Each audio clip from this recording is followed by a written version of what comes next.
intentaran ingresar de las más variadas formas en diferentes embajadas de La Habana para así pedir asilo político. Para hablar de primera mano de todo lo que vivieron en esos difíciles días hace 30 años cuando estuvo asilado en la Embajada de Venezuela, tenemos con nosotros a Ricardo Oramas. Él era un niño de 8 años en aquellos días y ya hoy, por supuesto, un hombre. Y Cristian Ruiz también, que estuvo... Bueno, perdón, Cristian Ruiz era el que era un niño. Y Oramas era el que... ¿Qué edad tenías tú? 26. 26 años. Todavía no había ocurrido el Mariel. Habían pasado ya años de que personas no se refugiaban en las embajadas. ¿Qué condiciones lo llevaron a ustedes, a este grupo, a dar ese paso? Impensable en aquel momento. Sí, correcto. Siempre hubo una inquietud por abandonar el país, ¿no? En ese momento, cuando visita la comunidad a Cuba, se despiertan todos los deseos de emigrar, las esperanzas vuelven a nacer pensando en la reunificación familiar. Todo esto desaparece muy pronto porque la reunificación familiar era una cosa bien personal, era muy directo, y los presos políticos era la otra variante, que en ese caso nosotros estuvimos presos, pero no nos reconocieron porque dijeron que era una determinación de gobierno. Entonces decidimos de una manera u otra salir de Cuba, y entre una de las opciones que teníamos era asilarnos en la Embajada de Venezuela. ¿Cuántos eran ustedes? 12. 12 personas. Me imagino que se conocían entre ustedes. O sea, los creadores, donde empieza la historia de esto, somos amigos de niños. La mayoría, todos nos conocíamos, definitivamente todos nos conocíamos. Pero 6 o 7 de ellos iban ingenuos, o sea, no sabían qué iba a pasar ni que se iban del país. En el caso de Cristian, tú eras un niño, a ti te lleva tu papá por el afán de poder salir contigo del... Me llevaron a comer puerco, ¿no? Ese fue, te iban a llevar a comer puerco, y de ahí pasaron a la embajadora. ¿Cómo planificaron ustedes irrumpir, me imagino que de una forma hasta cierto punto violando los controles de la embajada? ¿Cómo ustedes planearon todo esto? Pero la planificación duró bastante tiempo porque había argumentación, íbamos documentándonos a través de los años, porque el padre de él y yo, muy jóvenes, tendríamos 16, 17 años, ya estamos intentando irnos del país. Siempre tuvimos esa inquietud, no nos pertenecía a aquel lugar. Ahí planificamos, poco a poco fuimos buscando los ingredientes, conocíamos de hechos anteriores qué era lo que te protegía, qué era lo que realmente te daba una protección. Por eso es que elegimos la UAO, porque hacía falta un escándalo grande para no tener la posibilidad de que te quisieran sacar de la embajada. Ahora, ¿cómo se planifica un escándalo grande en un país donde la prensa no cubre esto? ¿Qué vía buscaron ustedes para que esto por lo menos se conociera dentro de la población? Una guagua es un objeto bastante grande, las 12 del día es una hora bien importante, y al lado de la Embajada de Venezuela, que era la casa del embajador, estaba un centro de trabajo que tengo entendido tenía alrededor de 1000 empleados, que era el CENI. O sea, que ahí entraban y salían a esa hora más o menos Exacto, a las 12 del día terminaban de trabajar. Y lo importante en Cuba es que un amigo se lo dijo a otro amigo, que otro amigo se lo dijo a otro amigo. O sea, que no hay un medio de difusión, pero ese sí camina.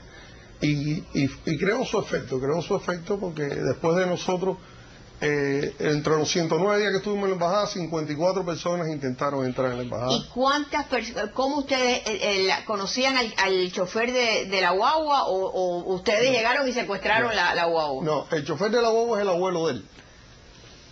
Es por supuesto, el padre de su papá, que el padre, él no lo quiso involucrar nunca. Ahí tenemos, llegaron los refugiados cubanos de la embajada, y esto fue cuando ustedes lograron salir. Correcto. Y esto solamente se logró después que llegaron a Venezuela. Correcto. No hubo cobertura de prensa dentro de Cuba. El señor que manejó la guagua es Armando Ruiz, que es el primero de la mano derecha.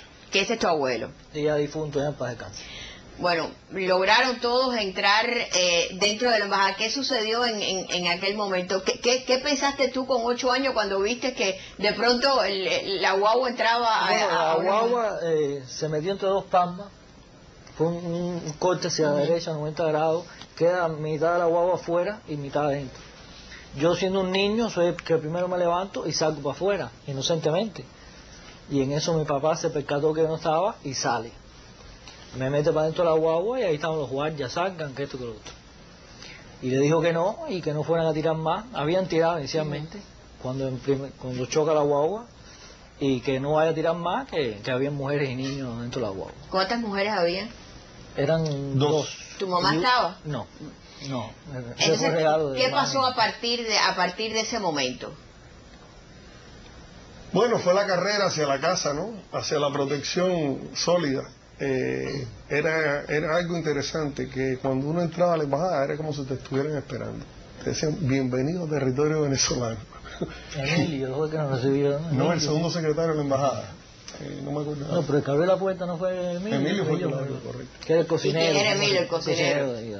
Bueno, después convivimos con ellos ahí durante 109 días, ¿no? Y todos, los que trabajaban y los que no trabajaban, y los segurosos que habían dentro de la embajada, todos de una manera u otra empezamos a compartir 109 días sin ninguna posibilidad, porque los que trabajaban ahí no podían irse a su casa tampoco.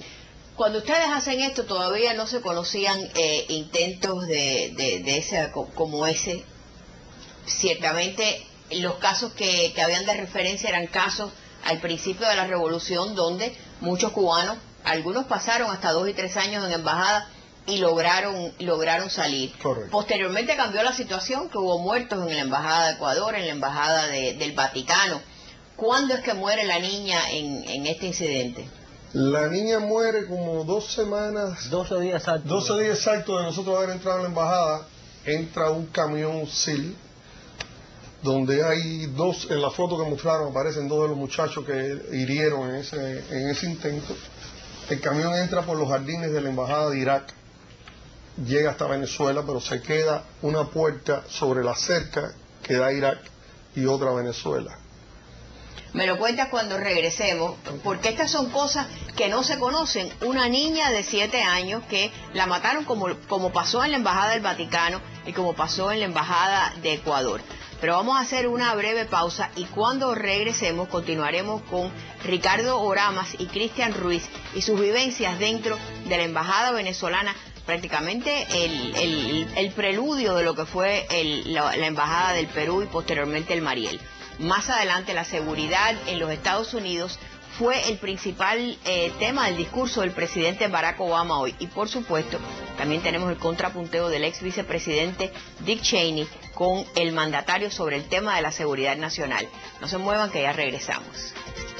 Tendremos que darle instrucciones a los guardafronteras de no obstaculizar la salida de embarcaciones que quieran viajar a Estados Unidos y de no obstaculizar la salida de embarcaciones que quieran venir de Estados Unidos a recoger aquí familiares y ciudadanos cubanos.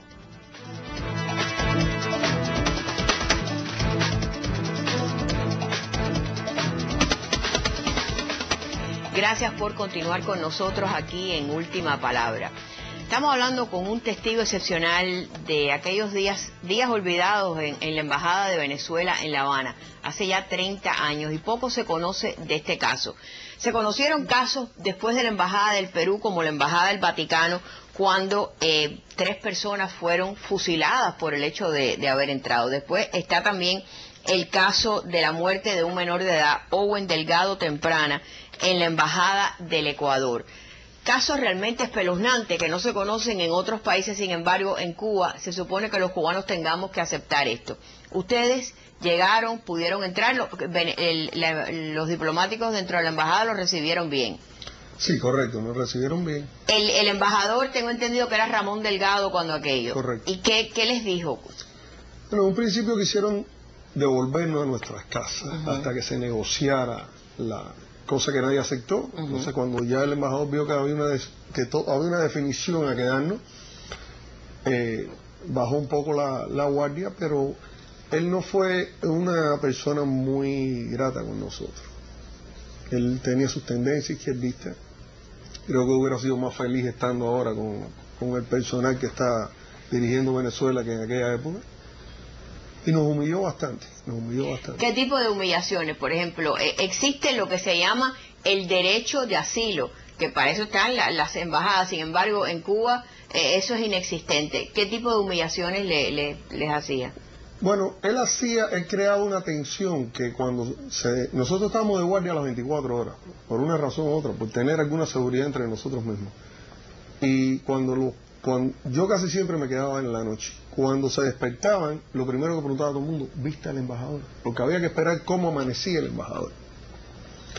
No sabemos si amanecía, era problema de alcohol, problema de impotencia. No sabemos qué problema él tenía, pero él tenía un problema que su personalidad variaba bien fuerte. Hubo un momento que se apareció con una pistola y nos apuntó así tranquilamente a la cabeza y decía, mira para el suelo. Qué barbaridad. Sin ningún motivo, o sea, aparente, porque nosotros no creamos ninguna situación ahí. Nosotros estábamos extremadamente tranquilos porque lo que queríamos era salir de allá. 12 días llevaban ya ustedes en estas condiciones.